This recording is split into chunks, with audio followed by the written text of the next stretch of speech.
Hi friends, இன்றைக்கி நம்ம வீடியோவில் ஒரு சுரக்காய் கூட்டு செய்கிறது தான் பார்க்க போகிறோம். வாங்க வீடியோக்குள்ளே போகலாம்.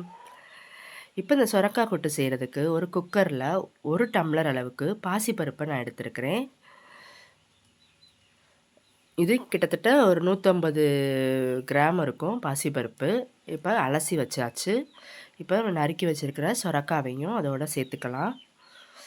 சேர்த்துட்டு இதில் மஞ்சள் தூள், சீரகத்தூள் 1/2 ஸ்பூன், மஞ்சள் தூள் 1 ஸ்பூனு, தேவையான அளவு உப்பையும் ஆட் பண்ணி மிக்ஸ் பண்ணி விட்டுக்கோங்க. ரொம்ப தண்ணி ஊற்ற வேணாம். தண்ணி ஊற்றாமையே நம்ம வேக வச்சுக்கலாம். ஏன்னா இந்த சுரக்காயில் நீர்ச்சத்து அதிகமாகவே இருக்கும். அதனால் ரொம்ப தண்ணி ஊற்ற வேணாம். இப்போ ஓரளவு கிண்டி விட்டுக்கோங்க. ஃபுல்லாக அடி வரைக்கும் கிண்ட தேவையில்லை. இப்போ லேசாக கிண்டி விட்டுட்டு இப்போ ஒரு குக்கரை மூடி போட்டு விசில் வச்சிடலாம். நான் ஒரு விசில் வர அளவுக்கு வேக வச்சு எடுத்துருக்கிறேன். இப்போ இந்த மாதிரி வந்திருக்கு. இப்போ இதை லேசாக கிண்டி விட்டுட்டு ஒரு பாத்திரத்தில் தேவையான அளவு எண்ணெய் விட்டு கடுகு போட்டு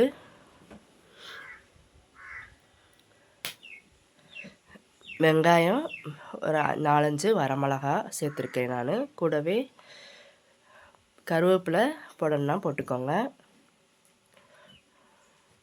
இப்போ நல்லா வதங்கி வந்துருச்சு.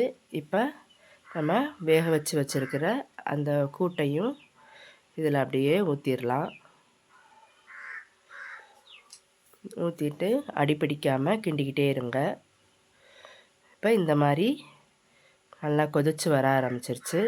அடி பிடிக்காமல் கிண்டிக்கோங்க. உப்பு சரியாக இருக்கான்னு பார்த்துட்டு உப்பையும் போட்டுக்கலாம். இப்போ பாருங்கள், ஒரு சூப்பரான சுரக்காய் கூட்டு ரெடி ஆயிடுச்சு. லவ் பண்ணி சமைங்க, லைக் பண்ணி சாப்பிடுங்க. நம்ம சேனலை சப்ஸ்கிரைப் பண்ண மறந்துடாதீங்க. தேங்க்யூ.